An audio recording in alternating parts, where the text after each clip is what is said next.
John, we got a telegram from some lady friend of yours, a Bonnie something or other. Something you ain't telling me? Bonnie McFarland. She's a friend. Mm. Saved my life when I went after Bill and nearly got myself killed again. Oh, and now you two's in the habit of sending each other letters. How very nice. It weren't nothing like that. What's it say? I don't know. I can't... Well, you know I can't read. Give it here. You read that thing out loud? I ain't hiding nothing. Dear Mr. Marston, stop. Need corn sacks. Stop. Emergency. Stop. Weevils and moths ate entire county supply. Stop. Can you help? Not exactly the most romantic request now, is it? I guess not. She saved your life, you say? Yes, ma'am. Well, then you're gonna have to help her and her family out. We've got a plentiful supply of corn sacks over near the silo. About the one thing Uncle didn't manage to have stolen while we was gone. Okay.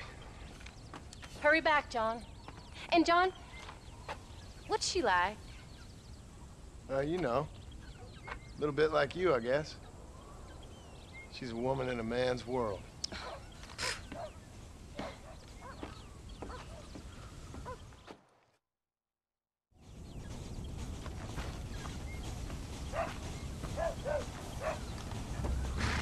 John, wait! I changed my mind. I'm coming with you. What are you waiting for? We better hurry.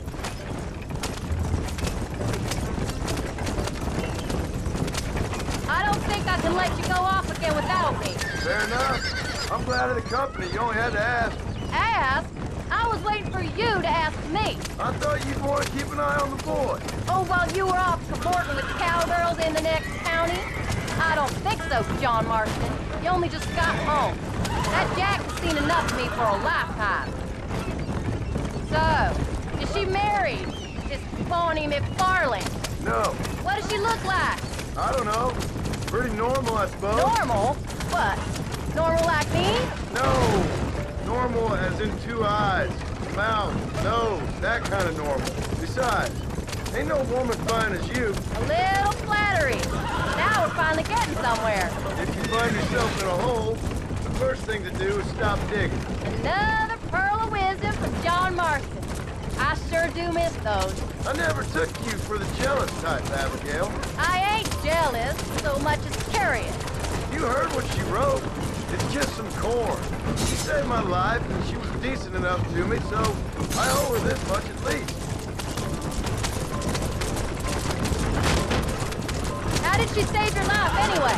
She found me half dead on the side of the road and took me to the doctor. Most folks would have left me there. Half dead from what?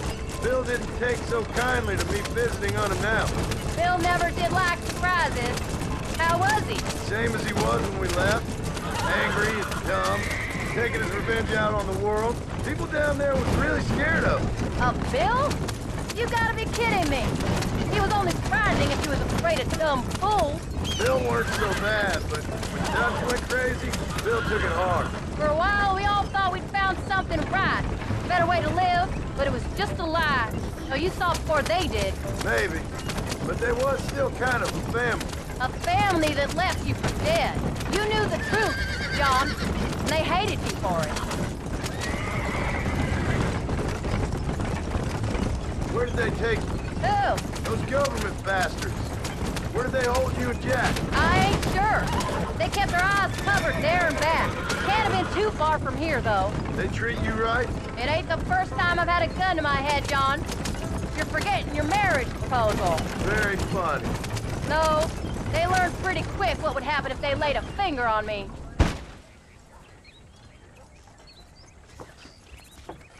You came. Thank you so much. We lost the entire harvest. Miss McFarland, I'd like you to meet my wife, Abigail. Oh, ain't you quite the gentleman all of a sudden? It's a pleasure to meet you, Mrs. Marston. Likewise. Thank you for saving my husband's life, and for teaching the miserable goat some manners, among other things. I didn't teach him anything. I know better than to try to change a man. You should meet my father.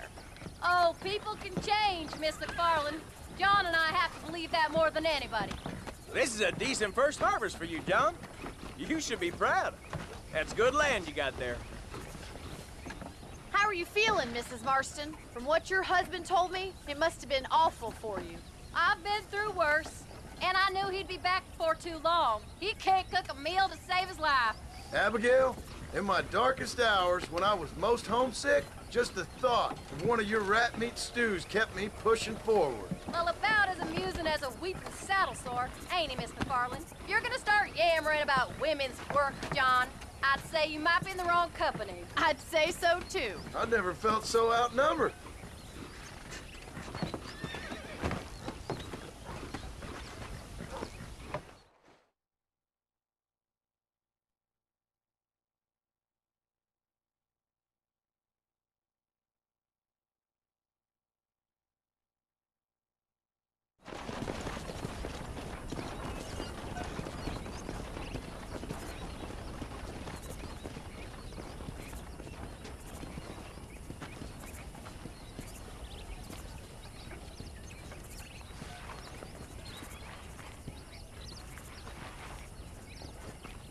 Ma'am?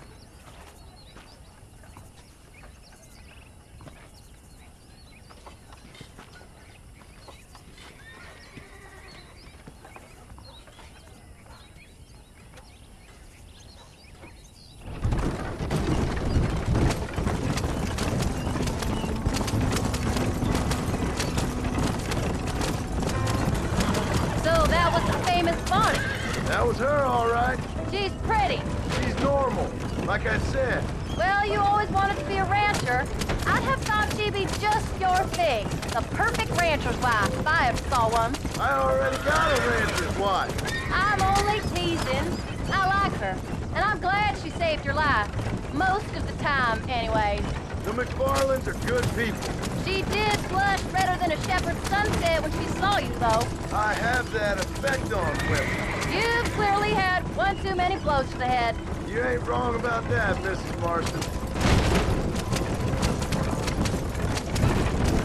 That's quite a ranch they got there. That'll be us someday. As soon as we get back on our feet. I don't know, John. How many times can we start again? An outlaw and a working girl. We ain't exactly farmers. We are now. Forget that life. It's over. Do you really believe that? We have to. It's the only way we'll ever have a future. The life we led, that doesn't go away. It's never over. You think those government men are just gonna leave us alone now? The old gang's dead. I did what they asked. And that's it? A life of crime forgiven? We're back together, ain't we? Till they decide you owe them something else. Sometimes I think I was the stupid one for believing I could get out. Maybe Dutch, Bill, and Javier were just being honest with themselves. You ain't perfect, John, and I sure ain't. But you're better than they are. And they were. Maybe we can't change. But we gotta try, for Jack's sake. Even if we have to start again 100 times. It's better than going back to what we were. How's Jack doing? Angry, upset. He's been through a lot. I hope he's gonna be all right. It's gonna take time. For a while, his world was safe. Normal, even. Then it got turned upside down again. You ain't saying much about it. I've tried to talk to him, but how do you explain any of it? What do you say when he asks about Uncle Bill and Uncle Dutch? They were his family when he was a little boy. He hides away in those books of his. Wouldn't you? It ain't like the real world's done him many favors. He's just been kidnapped. He grew up with the gang. That's no life for a boy.